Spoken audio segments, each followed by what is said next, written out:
जब श्री कृष्ण ने सिखाया अकेले रहने का महत्व। द्वापर युग की बात है।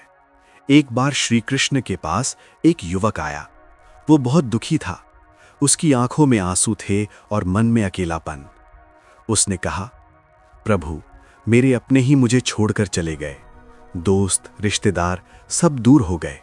अब मैं बिल्कुल अकेला हूं। श्री कृष्ण मुस्कुराए। उन्होंने उसे पास बैठाया और कहा, तुम अकेले नहीं हो, तुम खुद के साथ हो। और जो खुद के साथ खड़ा हो जाए, उसे दुनिया की जरूरत नहीं होती। अकेलापन कमजोरी नहीं, ताकत है। कृष्ण बोले, जब इंसान अकेला होता है तभी वो अपने असली स्वरूप को पहचानता है। उन्होंने उदाहरण दिया कि अर्जुन भी युद्ध से पहले अकेला पड़ा था, मन भ्रमित था, लेकिन उसी अकेलेपन में उसने गीता का ज्ञान पाया।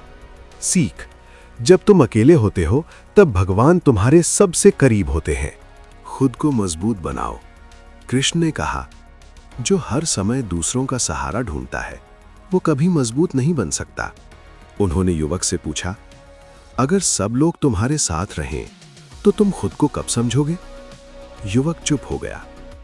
सीख, अकेलापन तुम्हें मजबूत बनाता है, क्योंकि तब तुम खुद पर भरोसा करना सीखते हो।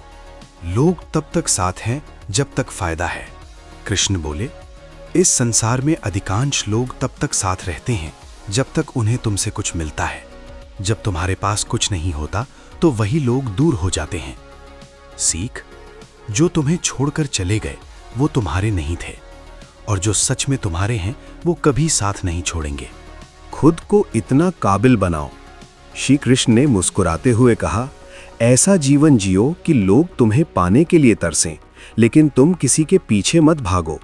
उन्होंने आगे कहा, जब फूल खिलता है तो मधुमक्खियां खुद ही आ जाती हैं। फूल कभी उनके पीछे नहीं जाता। सीख, खुद को बेहतर बनाओ, लोग खुद तुम्हारी तरफ आकर्षित होंगे। अकेले रहकर अपनी पहचान बनाओ। कृष्ण बोले, अकेलापन तुम्हें यह सिखाता है कि तुम कौन हो और तुम्हारी असली ताकत क्या है। जब तुम खुद को पहचान लेते हो तब पूरी दुनिया तुम्हें पहचानने लगती है। युवक की आंखों में अब आंसू नहीं थे, बल्कि आत्मविश्वास था। उसने कहा, प्रभु, अब मैं समझ गया, अकेलापन मेरा दुश्मन नहीं, मेरा गुरु है। श्री कृष्ण मुस्कुराए और बोले, जिस दिन तुमने खुद को पा लिया, उस दिन दुनिया तुम्हें पाने के लिए तरसेगी।